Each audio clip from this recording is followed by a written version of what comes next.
Why Face Your Fears by John Michael. Activities that bring out your fears help you to confront your fears while actively demonstrating your courage in stressful and high situations. When people stop facing their fears, they let their fear take over or limit their growth despite them not having a personal experience with these type of fears. Not only does taking on these challenges like shark swimming and other feats like this help you to overcome any fears you have, but it also brings out the courage and it helps you to take on more and more circumstances. Through exploring about this topic, 3 perspectives have been identified, such as how you are presented with 2 options of taking on adversity or just rejecting it, and how that affects your decision making, how you can overcome any fears by taking on the challenges that are presented to us, and how we can fill out our full potential when we take on these challenges. Essentially, this paper it will give you insight on how these activities help you to confront your fears while demonstrating your courage. Perspective 1, decision making with fearful activities. One example of a fearful activity is deep sea swimming. With this fear comes 2 options of taking on the fear entirely or just avoiding it. And this decision you make is actually something that can be very harmful or it can benefit you. Like Matt White, who is a national speaker who helps business owners, says, so instead of avoiding adversity, we need to fight through it. We need to fight through adversity so we can come out on the other side better because of this experience. This directly says that we need to go out through hardships and these difficult situations in order to better ourselves. Basically, in order to become the best version of ourselves, we must push past the fears that are presented. Next, as it is written in one of the stimulus materials, through the tunnel. But even after he had made the decision, or thought he had, he found himself sitting up on the rock and looking down into the water. And he knew that then, in this moment, when his nose had only just stopped bleeding, when his head was still sore and throbbing, this was the moment he would try. Here, the little boy demonstrates that he took the leap of courage right then and there into the thing he feared. And this helped him to actually confront his fears. Essentially, we need to start doing these fearful activities that help us demonstrate our courage for the betterment of ourselves and our decision making. Next, the perspective of developing ways to handle fears by taking them on. You can overcome any fears by doing the things that scare us, and when we put ourselves in a difficult situation that make us scared. These activities in particular actually help us overcome our fears, and because it helps us to develop new ways to handle other fears we might have. Amy Moore, who is a psychotherapist, mental strength trainer, and an international best-selling author, says, when you completely avoid your fears and teach your amygdala, the fear center in your brain, that you can't handle them. She explains that you get accustomed to not facing your fears, which results in your brain not wanting to overcome them. This means that we must face the situations that are at hand in order to not fall into a situation that we can't get out of when you think you can't achieve certain things.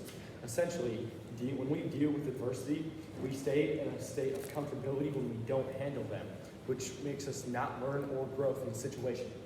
Basically, if we don't face our fears, then as a result, our brains are become used to not having to deal with them, and then we just stay in that state. Next, David Tolan, a renowned psychologist and scientist at the Institute of Living of Yale, states that, however, avoidance prevents you from learning the things that you fear are not as dangerous as you think. This shows that when you try to avoid fears and don't overcome them, you are prevented from learning that they may not actually be as scary as they are presented. You eventually become accustomed to thinking these situations, for example, tower climbing, are worse than you might perceive because you haven't actually engaged in it. And the kind of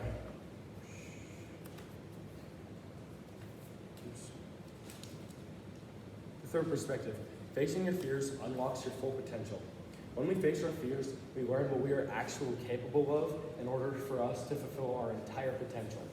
Veronica Clark, who is a public speaker and psychologist, supports this by saying, when we confront our fears, we often discover more about ourselves that we didn't know before, and we learn what we are capable of. We may uncover hidden talents and strengths. This can lead to personal growth and a greater understanding of ourselves. She expresses that we uncover more about ourselves that we didn't know before. You uncover these new talents and abilities by doing these activities that frighten us, for example, like flying a plane and other difficult and fear-inducing tasks. Moreover, we have to use fear to our advantage, meaning we have to use it to unlock new things about ourselves. Counter-argument and rebuttal of the counter-argument.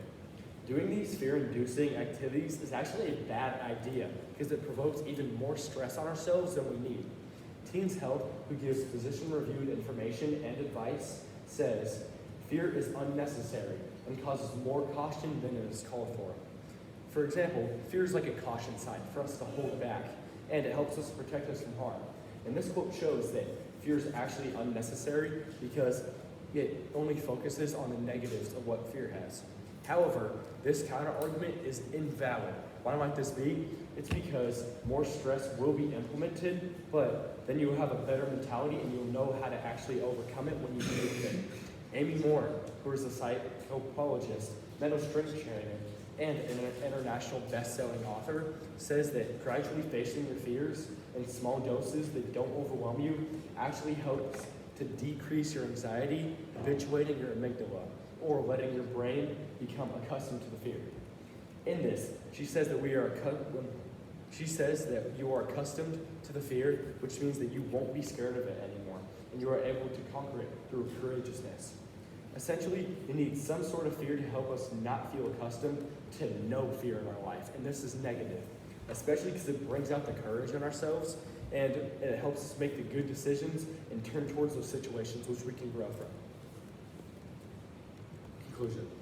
Through exploring more about this topic, 3 perspectives have been identified, such as how you are presented with 2 options of taking on adversity or just rejecting it, how you can overcome any fears by taking on the ones that are presented to us, and how we can fill out our full potential when we accept the adversity which is handed to us. We need to start making progress towards doing this, and that's the problem in today's society. We don't actually try to face our fears anymore, and this becomes a problem.